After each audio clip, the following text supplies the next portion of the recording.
नमस्कार दोस्तों, मेरा नाम शुभम है। आज हम स्टार्ट करने जा रहे हैं Rajasthan university BSc part third की थर्ड बुक का पहला चैप्टर, जिसका नाम है सेरीकल्चर। सेरीकल्चर क्या होता है? व्यापारिक दृष्टि से रेशम प्राप्त करने के लिए रेशम कीट का पालन ही सेरीकल्चर कहलाता है। रेशम कीट पालन का इतिहास बहुत पुराना है, जिसकी खोज आज 2697 बीसी में चाइना के क्वार्जू प्रदेश में हुई थी। क्वार्जू प्रदेश की महारानी लोडजू ने सर्वप्रथम रेशम कीट से रेशम प्राप्त करना सीखा था। चाइना ने अपनी इस कला को बहुत सालों तक गुप्त बनाए रखा। फिर सन 555 एडी में यूरोप के दो पादरियों ने चाइना में गुप्त भेष में जाकर इस कला का पता लगाया। उसके पश्चात यह कला पूरे यूरोप में फैल गई। आज यह Bharat, Pakistan, China, Europe, Korea, Soviet रूस आदि देशों में रेशम कीट से रेशम को प्राप्त किया जाता है। रेशम कीट की फसल के आधार पर हमने फसल को तीन भागों में बांटा है। नंबर 1 होता है यूनिवोल्टाइन, नंबर 2 होता है बाईवोल्टाइन और नंबर 3 होता है मल्टीवोल्टाइन। अगर हमें साल में सिर्फ एक फसल प्राप्त होती है तो उसे अपन बोलते हैं यूनिवोल्टाइन। मतलब पूरे साल में हमें सिर्फ रेशम की एक फसल प्राप्त हो तो उस प्रकार की अपन बोलते हैं यूनिवोल्टाइन फसल। अगर हमें साल में एक दो फसलें प्राप्त हो तो उसे अपन बोलते हैं बाईवोल्टाइन। और अगर हमें साल में 2 से अधिक फसलें प्राप्त हो तो उसे अपन बोलते हैं मल्टीवोल्टाइन। अगर अपन वर्गीकरण की बात करें, अगर हम रेशम कीट के वर्गीकरण की बात करें तो रेशम कीट संघ आर्थ्रोपोडा का प्राणी है। इसका संघ होगा संघ आर्थ्रोपोडा। आर्थ्रोपोडा के लक्षण अपन जानते हैं। आर्थ्रोपोडा के अंदर शरीर पर काइटिन का कवच पाया जाता है। इसके अलावा इसके अंदर संधित उपांग पाए जाते हैं। अब रेशम कीट है तो कीट नाम से स्पष्ट है कि कीट हमेशा वर्ग इंसेक्टा में आते हैं। वर्ग इंसेक्टा में आते हैं, तो रेशम कीट का वर्ग हो गया इंसेक्टा। इसके अलावा इसका जो गण है इसका लेपिडोप्टेरा। इसका गण है लेपिडोप्टेरा।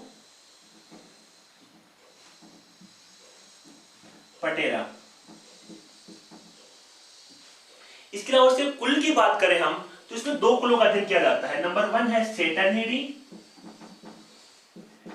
और नंबर 2 है बोम्बिसिडी। सेटर्निडी और बोम्बिसिडी।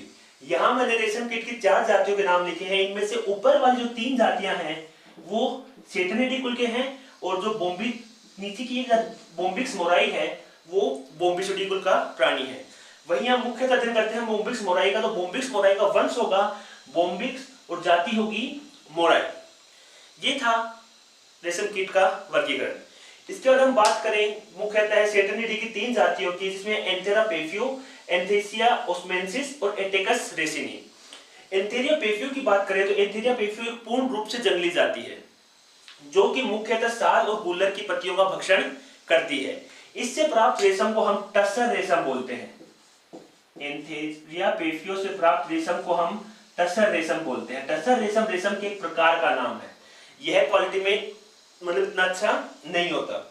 इसके अलावा हम एंथीसिया ओसोमेंसिस की बात करें तो यह मुख्यतः आसाम में पाई जाती है। भारत के एक राज्य का नाम है आसाम, जहां पर एंथेरिया ओसोमेंसिस जाति पाई जाती है जो दालचीनी की पत्तियों का भक्षण करती है। इसके अलावा हम बात करें एटेकस रेसिनी की तो एटेकस रेसिनी हमेशा अरंडी की पत्तियों का भक्षण करती है। इससे प्राप्त जो रेशम होता है वह रेशम लाल रंग का होता है तथा ज्यादा चमकदार नहीं होता। अब आती है हमारी सबसे इंपॉर्टेंट, इसका नाम है बोम्बिक्स मोराई। अगर हम बात करें बोम्बिक्स मोराई की तो बोम्बिक्स मोराई एक पूर्ण रूप से पालतू जाति है। बोम्बिक्स मोराई एक पूर्ण रूप से पालतू जाति है, अर्थात यह अपने आप से पनपने में सक्षम नहीं होती। तो बोम्बिक्स मोराई का जो कीट होता है उसकी लंबाई 5 से 6 सेंटीमीटर होती है। उसकी जो लंबाई होगी वो 5 से 6 सेंटीमीटर होगी। इसके अलावा हम बात करें, इसका रंग होता है वो जो गंदा सफेद रंग होता है तथा शरीर के ऊपर छोटे छोटे इसके अंदर रोम पाए जाते हैं। शरीर पर छोटे छोटे रोम उपस्थित होते हैं। इसके अंदर 2 जोड़ी पंख पाए जाते हैं। इसके अलावा 1 जोड़ी श्रृंगिकाएं भी उपस्थित होती हैं। इसके अलावा 1 जोड़ी नेत्र पाए जाते हैं। इसके अलावा एक मुखांग पाए जाते हैं। मुखांग जो होते हैं वो चिबूकी प्रकार के मुखांग होते हैं। इसके अलावा हम बात करें दोनों की, यहाँ पर नर होगा और मादा होगा और इसमें क्लियर रूप से एक स्पष्ट रूप से लैंगिक विरूपता पाई जाएगी। अर्थात जो नर होगा वो आकार में छोटा होगा, मादा होगी वो आकार में बड़ी होगी। तो आप इन दोनों को देखकर अलग अलग रूप से पहचान सकते हो। मतलब आपने पहचाने आकार में छोटा है तो वो क्या है, नर है, अगर आकार में बड़ी है तो वो क्या है, मादा है। इनके अंदर जो निषेचन होगा बोम्बिस मोराई के अंदर, वो निषेचन हमेशा आंतरिक प्रकार का होगा। निषेचन होगा वो हमेशा आंतरिक प्रकार का होगा। आंतरिक निषेचन का अर्थ क्या होता है, अगर नर अपने शुक्राणु मादा के शरीर के अंदर प्रवेशित कराए तो इस प्रकार के निषेचन को अपन बोलते हैं आंतरिक निषेचन। निषेचन के पश्चात 1 से 24 घंटे के अंदर, 1 से 24 घंटे के अंदर मादा सहतूत की पत्तियों के ऊपर अंडे देते हैं। मादा क्या करेगी, सहतूत की पत्तियों के ऊपर अंडे देगी। अंडे जो होंगे वो जिलेटिनी पदार्थ से क्या होंगे, ढके हुए होंगे। जो अंडे होंगे वो जिलेटिनी पदार्थ से ढके हुए होंगे ताकि अंडे बह ना जाए। जो मादा होगी वो लगभग 300 से 400 तक अंडे देती है। 300 से 400 तक क्या होती है, वो अंडे देती है। अंडे देने के 3 से 4 दिन के अंदर अंडे से लार्वा बाहर आता है। लार्वा का जो नाम होगा वो होगा कैटरपिलर। इसके लार्वा को अपन कैटरपिलर लार्वा बोलते हैं। कैटरपिलर लार्वा क्या होगा, जैसे ही पैदा होगा, जैसे ही अंडों से बाहर आएगा, वो क्या करेगा, सहतूत की पत्तियों का भक्षण करना स्टार्ट कर देगा, मतलब सहतूत की पत्तियों को खाना स्टार्ट कर देगा। इसके अलावा कैटरपिलर लगभग क्या करता है, 4 बार निर्मोचन करता है। निर्मोचन क्या होता है आप जानते हैं, निर्मोचन होता है लार्वा अवस्था जो होती है, इसके अंदर के बाहर एक काइटिन का कवच मिलता है। जैसे ही भोजन करता है इसके आकार में क्या होती है, वृद्धि होती जाती है। जैसे आकार में वृद्धि होगी, आप जानते हो जो बाहरी कवच होगा वो निर्जीव होता है, तो जैसे इसका आकार बढ़ेगा उस समय पर इसका जो बाहरी काइटिन कवच है उसका आकार नहीं बढ़ेगा। इसलिए क्या करेगा, जैसे मैं दिखाता हूँ यहाँ पे, ये मान लीजिए कि प्रथम लार्वा है, फर्स्ट इंस्टार लार्वा है। इसने जैसे ही भोजन किया अगली बारी क्या होगा, आकार में बड़ा होगा, लेकिन इसके ऊपर जो कवच था वो क्या रहेगा, उतना का उतना ही रहेगा। तो उस कवच में फिट नहीं हो पाएगा, इसलिए क्या करेगा, अपने पुराने कवच को त्याग कर नया कवच धारण करेगा। इस प्रक्रिया को अपन बोलते हैं निर्मोचन। तो इस प्रकार ये कुल 4 निर्मोचन करेगा। जैसे ये फर्स्ट इंस्टार हो गया, सेकंड हो गया, अगला इससे बड़ा होगा थर्ड, फिर फोर्थ और फिर फिफ्थ। जैसे ही चतुर्थ या पंचम अवस्था आती है तो जो लार्वा होगा वो अपने मुख से क्या करेगा, लार का स्त्रावण करेगा। लार स्त्रावण के लिए यहाँ पर एक नली के समान संरचना मिलती है जिसे अपन बोलते हैं स्पिरनेट। एक नली के समान संरचना पाई जाती है जिसे अपन स्पिरनेट कहते हैं। इस स्पिरनेट से जो लार्वा होगा वो लार का स्त्रावण करेगा। ये लार जैसे ही हवा के संपर्क में आएगी कठोर हो जाएगी और रेशम के धागे के अंदर रूपांतरित हो जाएगी। अगर हम रेशम के धागे की बात करें तो वो 5 तंतुओं से मिलकर बना होता है। जो रेशम का धागा होगा वो इस प्रकार से 5 तंतु होंगे जो आपस में गुथे हुए होंगे और एक प्रोटीन द्वारा चिपके हुए होंगे। एक प्रोटीन होगा जो इसे क्या करेगा, इस धागों को 5 तंतुओं को आपस में चिपका कर रहेगा। इस प्रोटीन को अपन बोलते हैं सिरेसिन। इस प्रोटीन का नाम होता है सिरेसिन। जैसे ही लार्वा ने अपने मुख से लार बाहर निकाली और लार क्या होगी, रेशम में रूपांतरित हो जाएगी।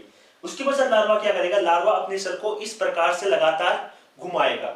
घुमाने से क्या होगा, रेशम का धागा था वो इस प्रकार से इसके शरीर के चारों ओर लिपटता हुआ चला जाएगा।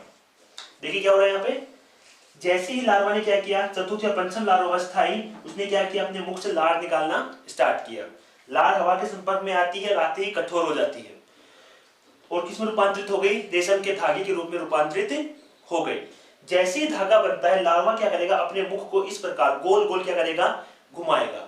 घुमाने से क्या होगा, जो धागा होगा वो इसके शरीर के चारों ओर लिपटता हुआ चला जाएगा और जो लार्वा अवस्था थी वो किस में रूपांतरित हो जाएगी, वो कोकून के अंदर रूपांतरित हो जाएगी।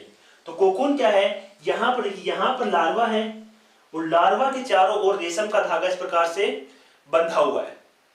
इस कोकून के अंदर ही लार्वा क्या होगा, प्यूपा के अंदर रूपांतरित होगा। इस अवस्था में यह 3 से लेकर 5 महीने तक रह सकता है। 3 से लेकर 5 महीने तक रह सकता है।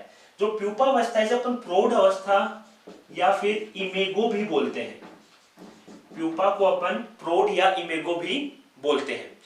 जैसे ही लार्वा अंदर वयस्क में रूपांतरित होगा, इसका वयस्क अपने मुख से एक क्षारीय तरल का, जैसे इस तरफ से क्या करेगा, एक क्षारीय तरल का स्त्रावण करेगा। वह क्षारीय तरल क्या करेगा, इसके एक साइड के मुख को काट देगा, जिससे क्या होगा, वयस्क बाहर आ जाएगा। अब देखिए ये था इसका पूरा जीवन चक्र। अगर हमें बात करें हमें पालन करना है रेशम कीट का, मतलब हमें रेशम प्राप्त करना है, तो उस अवस्था में हमें इस प्रोसेस को रोकना होगा। क्योंकि अगर लार्वा वयस्क में रूपांतरित होकर रेशम के धागे को काटकर बाहर आ जाएगा तो धागे के छोटे छोटे टुकड़े हो जाएंगे और वो रेशम किसी काम का नहीं रहेगा।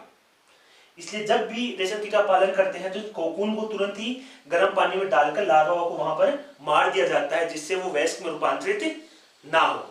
इसमें जैसे एक इंपॉर्टेंट बात और होती है, जैसे जो वयस्क होता है वो अपने जीवन काल में कभी भी भोजन नहीं करता।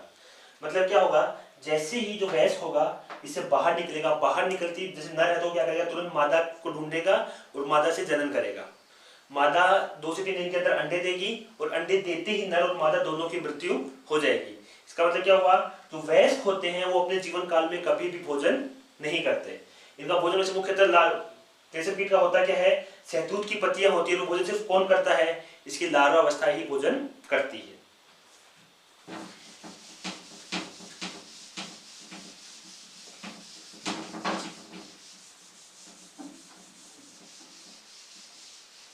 अगर अब हम रेशम कीट उद्योग की बात करें,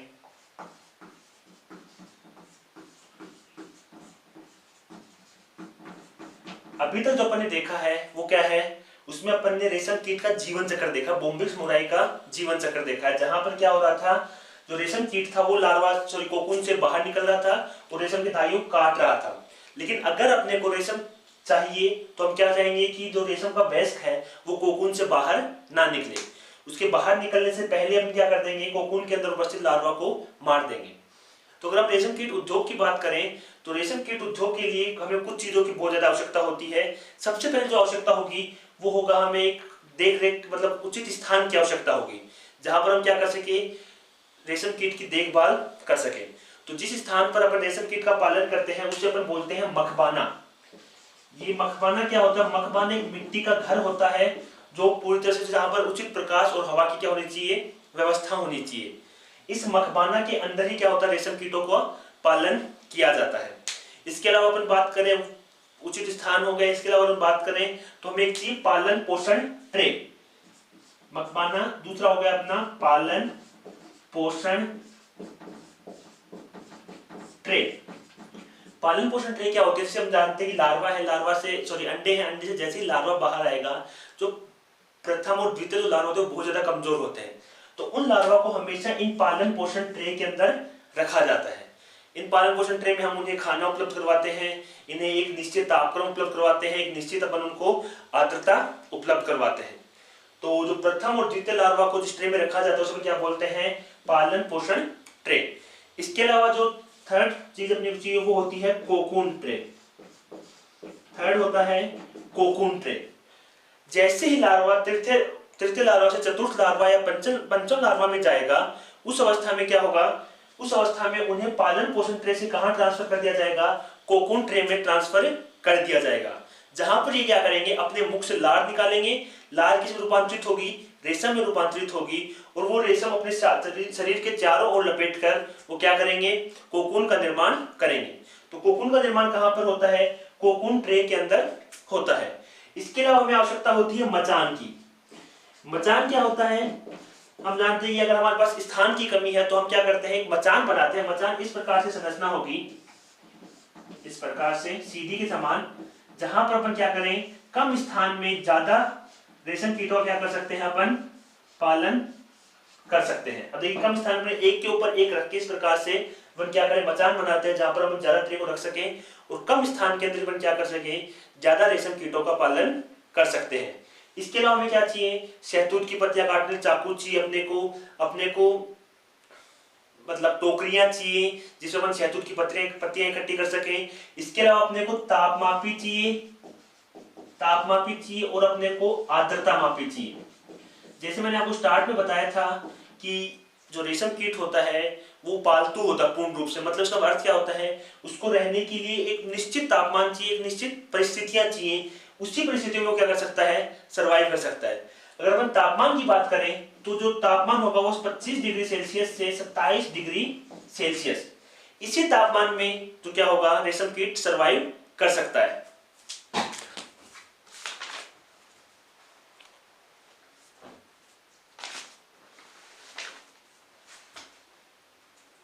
इसके अलावा अगर हम आर्द्रता की बात करें तो आर्द्रता वो होगी जो 60 से 70% क्या होगी, आर्द्रता होगी।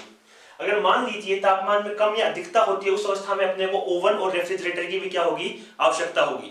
जैसे अगर तापमान हमारा बहुत ज्यादा नीचे जाता है तो उस अवस्था में हम ओवन में रखकर उसको क्या कर सकें, गर्मी प्रदान कर सकें, या फिर तापमान बहुत ज्यादा तेज जाता है तो उस अवस्था में अपन उसको फ्रिज में रखकर तापमान कम कर सकें। ये कुछ चीजें थी जिनकी हमें रेशम कीट उद्योग में आवश्यकता होगी।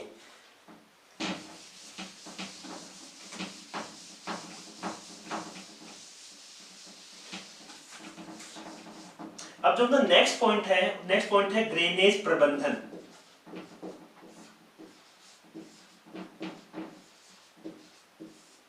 ग्रेनेज प्रबंधन क्या होता है, देखिए उत्तम क्वालिटी के नर व मादा से उत्तम क्वालिटी के बीज प्राप्त करके पालनकर्ता को उपलब्ध करवाने क्या कहलाता है, ग्रेनेज प्रबंधन कहलाता है।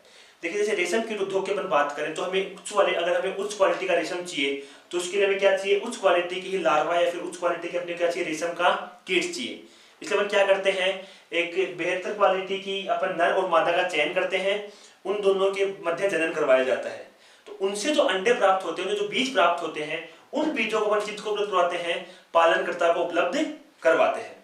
इस पूरी प्रक्रिया को क्या बोलते हैं, ग्रेनेज प्रबंधन बोलते हैं। अब नेक्स्ट बात करते हैं इसकी पालन विधि की, रेशम कीट का पालन कैसे किया जाता है। देखिए सबसे पहले अपन क्या करेंगे, ग्रेनेज प्रबंधन के थ्रू अपने को उत्तम क्वालिटी क्या होंगे, बीज प्राप्त होंगे। उन बीजों को क्या करेंगे, पालन पोषण ट्रे में स्थानांतरित कर देंगे, जहां पर हमें क्या होगा, प्रथम लार्वा और द्वितीय लार्वा प्राप्त होंगे। प्रथम और द्वितीय जो लार्वा होते हैं वो बहुत ज्यादा कोमल होते हैं, तो उन्हें क्या करते हैं, उनको बहुत ज्यादा देखभाल की क्या होती है, आवश्यकता होती है।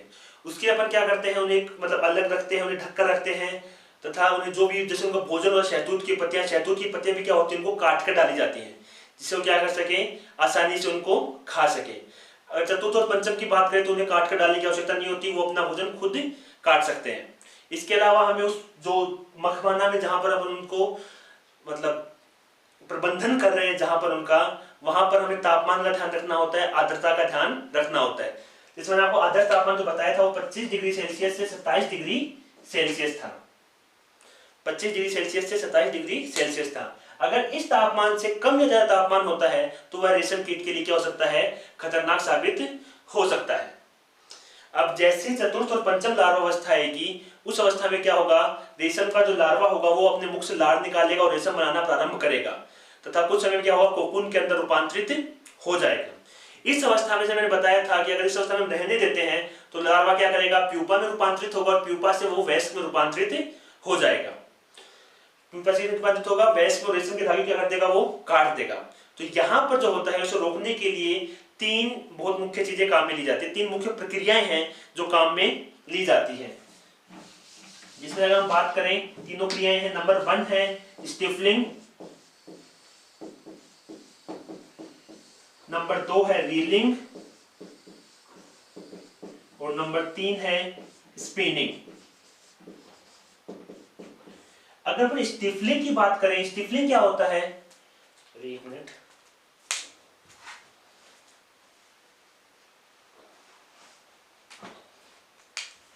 अगर हम स्टिफलिंग की बात करें तो स्टिफलिंग क्या होता है, जैसे अपने कोकून प्राप्त हुए उन कोकून को हम उबलते हुए पानी में डाल देते हैं। उबलते हुए पानी में डालने से क्या होगा, जो उनके अंदर का लार्वा है वो लार्वा मर जाएगा और वो वयस्क में रूपांतरित नहीं हो पाएगा। इसके अलावा जो कोकून, जो इस तरह से कोकून था, कोकून के धागों के मध्य बहुत तेज पहले क्या था, बंध था। जो गर्म पानी होगा क्या करेगा, उस बंध को तोड़ देगा, उस धागे होंगे क्या हो जाएंगे, ढीले हो जाएंगे। तो जो उनके धागों को ढीले करने की प्रक्रिया, साथ में कोकून के अंदर जो लार्वा था उसको मारने की प्रक्रिया को क्या बोलते हैं, स्टिफलिंग बोलते हैं। स्टिफलिंग के बाद कौन सी क्रिया की जाती है, उसके बाद की जाती है रीलिंग। रीलिंग में क्या होगा, इस कोकून से धागे अलग करने की क्रिया को क्या बोलते हैं, रीलिंग बोलते हैं। ठीक है, इसको अपन क्या बोलेंगे, रीलिंग बोलेंगे। रीलिंग से हमें जो रेशम प्राप्त होगा उस रेशम को अपन बोलेंगे कच्चा रेशम। रीलिंग से प्राप्त रेशम को अपन क्या बोलते हैं? कच्चा रेशम बोलते हैं।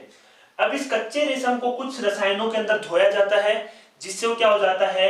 फाइबर रेशम में परिवर्तित हो जाता है। किसमें हो जाता है? फाइबर रेशम में क्या हो जाता है? परिवर्तित हो जाता है। इन रसायनों को धोने की क्रिया को अपन क्या बोलते हैं? स्पिनिंग बोलते हैं। तो ये तीन मुख्य क्रियाएं थी, स्टिफलिंग, रीलिंग और स्पिनिंग। स्टिफलिंग में अपन ने क्या किया? जो कोकून था, कोकून को अपन ने गर्म पानी में डाला, जैसे क्या हुआ? लार्वा मर गया और जो रेशम के धागों के मध्य जो बंध थे वो क्या हो गए? कमजोर हो गए। रीलिंग में क्या किया? अपन ने कोकून से धागे को खोलकर अलग किया। अगर अपन एक कोकून में बात करें तो एक कोकून में लगभग 1000 से 1500 मीटर तक क्या होता है? रेशम का धागा पाया जाता है। तो उस रेशम के धागे को खोलने की क्रिया को अपन क्या बोलते हैं? रीलिंग बोलते हैं। तो रीलिंग के बाद जो अपने को रेशम प्राप्त होता है उसे अपन क्या बोलेंगे? कच्चा रेशम बोलेंगे। फिर उस कच्चे रेशम में क्या करते हैं? कुछ विशेष रसायनों में धोते हैं और वो क्या हो जाएगा? उसे किस में रूपांतरित हो जाएगा? वो फाइबर रेशम में रूपांतरित हो जाएगा। तो अगर अपन बात करें रेशम के रासायनिक संगठन की, तो रेशम जो होगा वो पूर्ण रूप से प्रोटीन से बना होता है। इसमें दो प्रकार के प्रोटीन होते हैं।